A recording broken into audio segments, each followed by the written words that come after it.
Donc, nous vous proposons maintenant de vous partager en images les retours d'expérience de deux unités de chirurgie ambulatoire. Le groupe hospitalier du sud de l'Oise, l'unité de Senlis, et l'unité de chirurgie ambulatoire gynécologique du centre hospitalo-universitaire de Lille.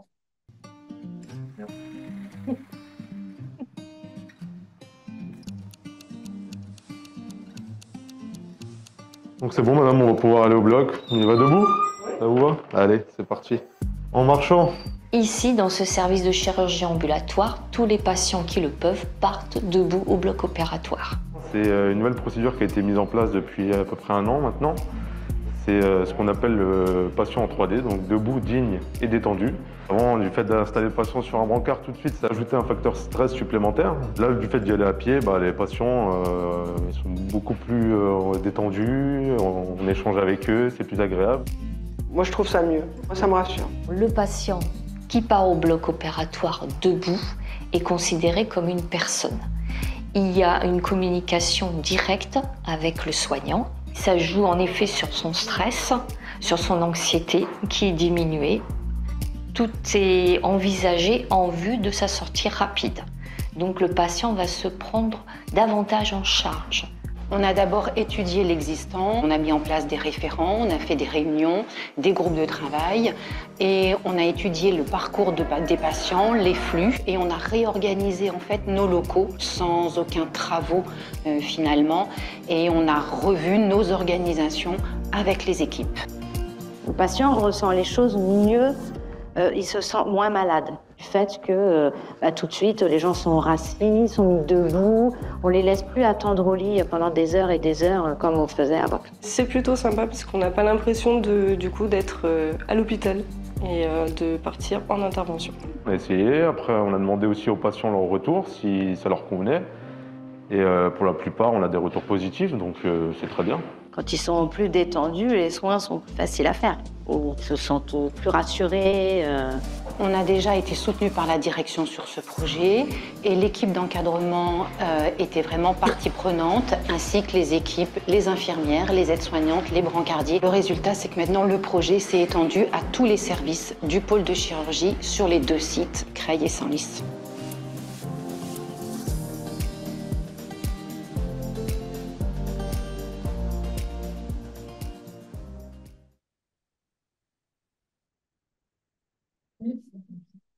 Donc, merci pour ce témoignage vidéo. Je suis avec donc l'équipe du GHPSO, avec Monsieur Pascal Riot, directeur, Madame Nicole Pismac, coordinatrice générale des soins, Irène Aranz, cadre de santé de l'UCA, et Stéphanie Degrave, cadre supérieur.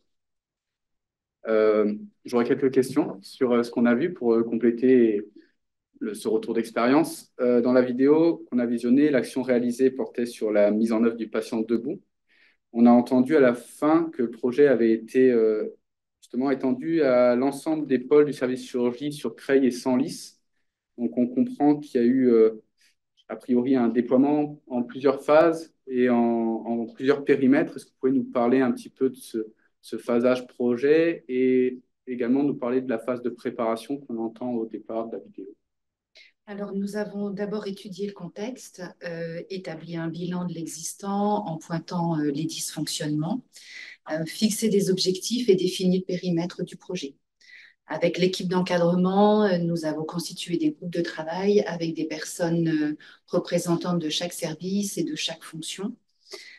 Nous avons établi un plan d'action, réalisé des points d'étape et travaillé vraiment sur un logigramme, service, bloc, salle de réveil et retour en service, afin de formaliser le parcours du patient.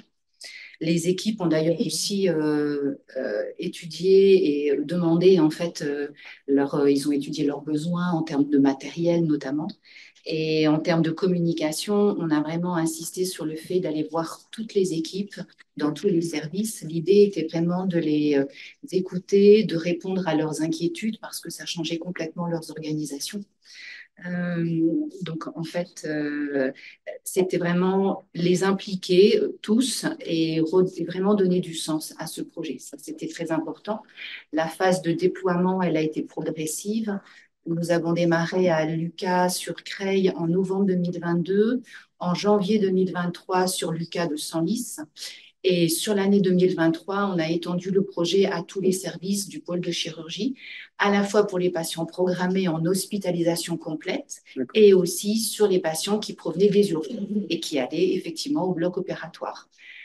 Donc, durant toutes ces phases de déploiement, il y a eu des réajustements, ça c'est comme pour tout projet, mais vraiment avec les équipes qui étaient vraiment force de proposition pendant toute cette phase. Et l'idée là maintenant, c'est d'étendre le projet au service du pôle de médecine qui nécessite effectivement le plateau technique. Merci. On entend que l'action réalisée a eu des changements importants dans les pratiques avec une belle implication des équipes. On imagine qu'il y a une somme de petites actions qui ont été réalisées pour améliorer la prise en charge de l'ambulatoire. Est-ce que vous pouvez nous parler dans le détail des actions qui soit étaient en lien avec la mise en place du patient debout, soit des actions, d'autres actions que vous avez conduites sur ce temps de projet?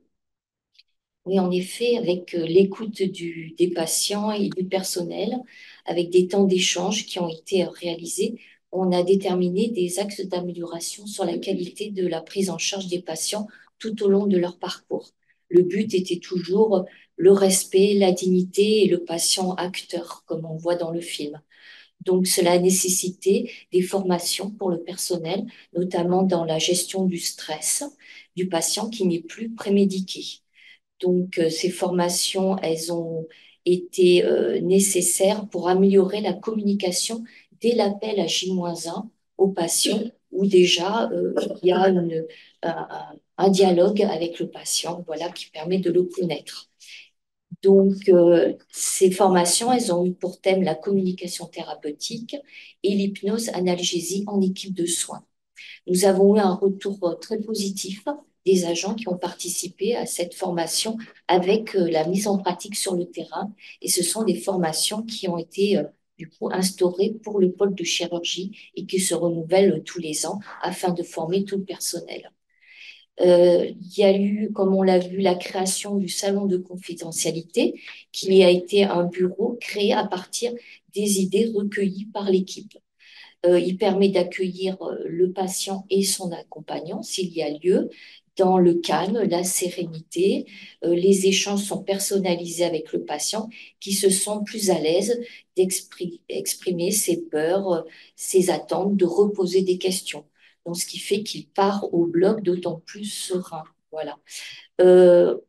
On a eu la chance de pouvoir acheter aussi un casque à réalité virtuelle qui agit sur la douleur et l'anxiété. Et on a un retour très positif des patients. Bien sûr, comme le patient part debout au bloc, il ne part plus avec sa perfusion. Donc, il a fallu choisir un cathéter qui permet au patient une liberté et un confort dans le déplacement. Donc, on a travaillé en équipe pour le choix de ce cathéter et avec le retour aussi des patients. En partant au bloc, le patient peut avoir des lunettes. Donc, bien sûr, il va devoir les enlever avant le bloc opératoire. Donc, on a dû créer et acheter des poulies qui permettent le rangement de tout ce qui peut apporter au bloc opératoire.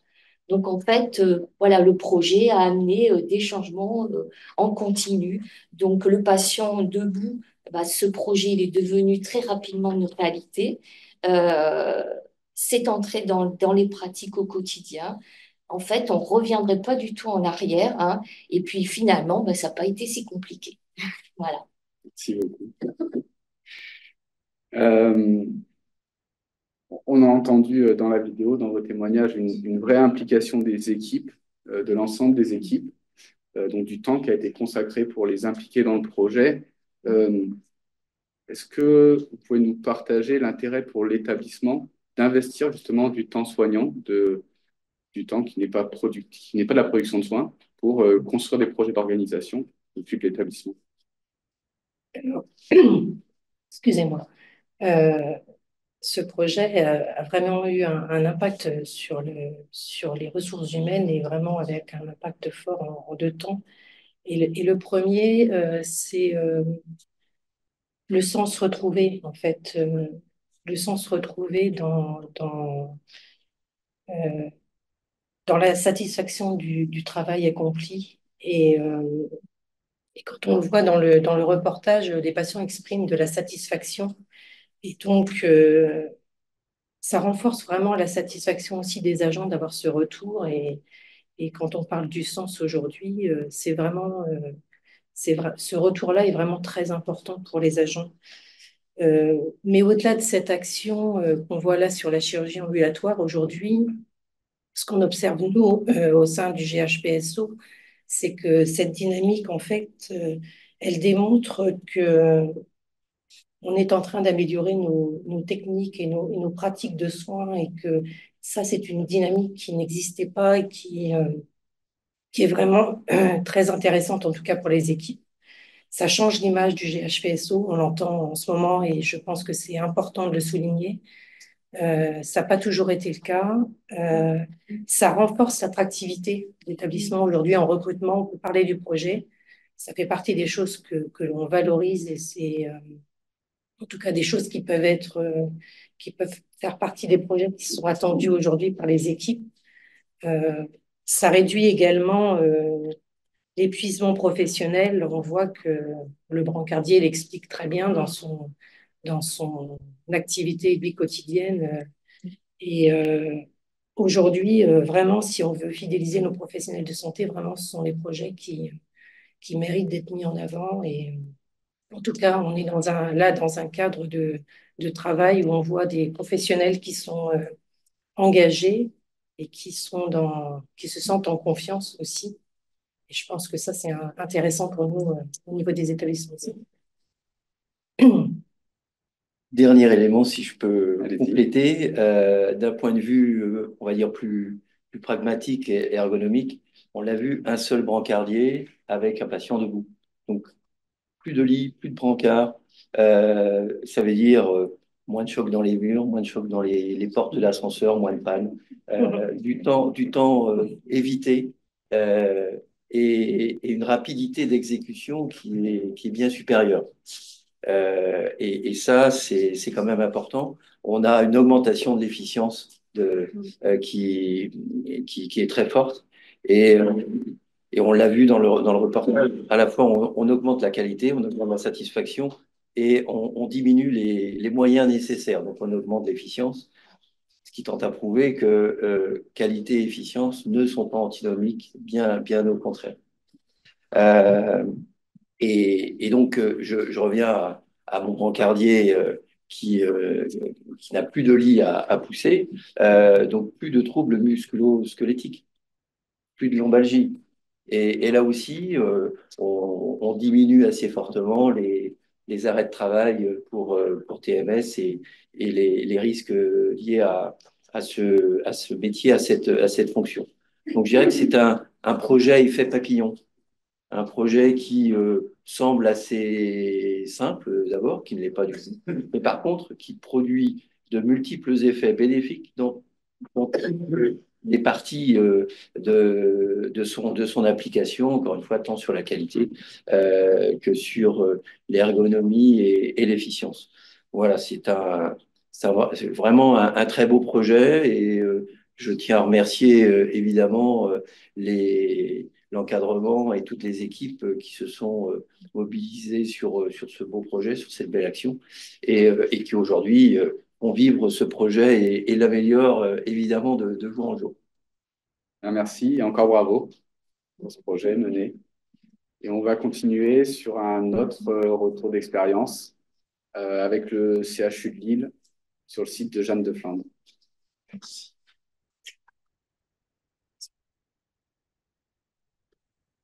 De leur caméra. Merci. Bravo.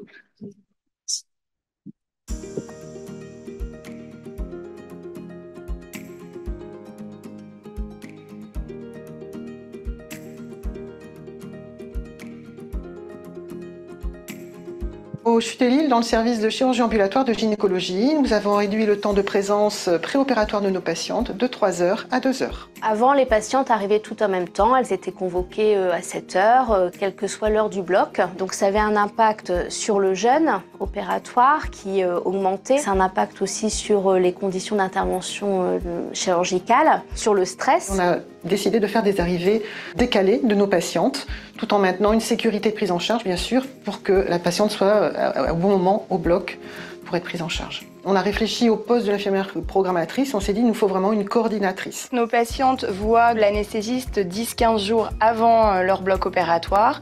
Nous, on les reçoit en consultation infirmière et donc on reprend avec elles toutes les prérogatives du coup pour être éligibles à la chirurgie ambulatoire. Et puis après, on laisse un espace libre où on leur dit est-ce que vous avez des questions. En parallèle de la mise en place de la consultation infirmière, on a mis en place avec le logiciel Prédis l'envoi de SMS la veille et le lendemain de la chirurgie pour vérifier comment s'est passé le retour à la maison. C'est quand même bien rassurant, surtout pour une personne stressée comme moi.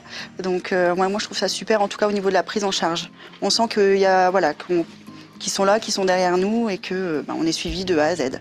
Quand on a connu avant et après, maintenant, on ne peut pas revenir en arrière, on ne peut pas se passer de l'infirmière coordinatrice. Et les patientes l'apprécient vraiment parce qu'elles se disent mais vraiment c'est super bien organisé, je suis informée de tout et l'information c'est primordial pour les patientes. C'est plus facile pour les soins parce qu'il y a quand même moins de gestion d'angoisse de patientes avant le passage au bloc, ça c'est sûr. C'est quand même un certain gain d'organisation et pour les soins et pour les patientes et pour le personnel médical. C'était un moment de réflexion et d'échange avec l'équipe médicale, l'équipe paramédicale, de définir les organisations. Mais tout ce temps qu'on a accordé à cette période de travail était vraiment très bénéfique pour la prise en charge de nos patientes.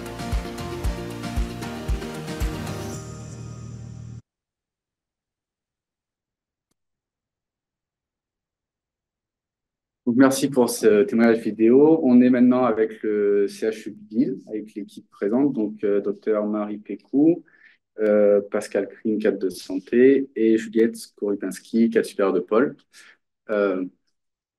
Même exercice, je vais avoir quelques questions pour vous, pour compléter ce témoignage. Dans la vidéo qu'on a visionnée ensemble, l'action principale était de réduire les temps préopératoires. Et on voit que derrière cette action, en fait, vous avez 3 sous-actions assez fortes qui sont la mise en place d'horaires décalés dans les arrivées des patients, la mise en place d'une consultation infirmière et la mise en place d'une solution SMS pour les appels de la veille et du lendemain. Si je rezoome sur la consultation infirmière, on a entendu que ça s'est accompagné c'est vraiment la création d'une nouvelle fonction d'infirmière coordinatrice. Est-ce que cette création vous a demandé des moyens humains supplémentaires et est-ce que cette nouvelle fonction a également remanié les différentes fonctions historiques dans vos équipes? Donc, cette organisation a été faite au niveau avec un effectif constant, bien entendu. Donc, on a dû avoir une réflexion vraiment générale sur l'ensemble de la clinique pour voir comment on pouvait s'organiser pour détacher ce temps qu'on pouvait accorder à l'infirmière. Donc, au départ, l'infirmière programmatrice était plutôt coordinatrice était plutôt programmatrice. Elle s'occupait de programmer l'ensemble des blocs opératoires d'ambulatoire.